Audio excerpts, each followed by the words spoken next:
ও কমিটির ভাইরা,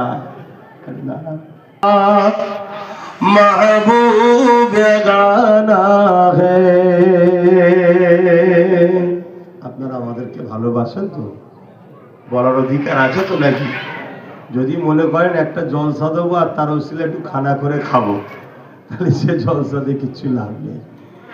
এবার যদি মনে করেন জলসার ওসিলা একটা তাবারুক হবে, কেন তাবারুকের ওসিলায় বিমার ভালো হয়।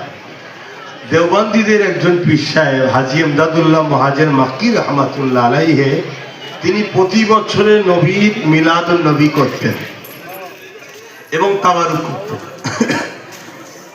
এবং ওই তাবারুকের ওসিলায় অনেক মানুষের বিমার, কঠিন কঠিন বিমারও ভালো হয়েছে। জোরে বলুন সুবহানাল্লাহ। সবটাই বিশ্বাস, তা বুঝে আসছে। এই যে একটা কোরআনের কথা হবে, আল্লাহ রাসূলের আলোচনা হবে, এই উপলক্ষ করে মেহমান আল্লাহর বান্দাদের খাওয়ানো উচিত।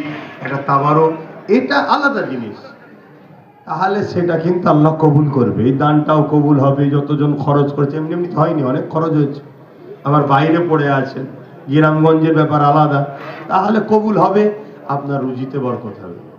আর নাই 13 বছর কেন 1300 বছর ধরেও যদি এই নিয়ত থাকে, যেটা খানা যখন করবো ছটা বলিছা বলিয়া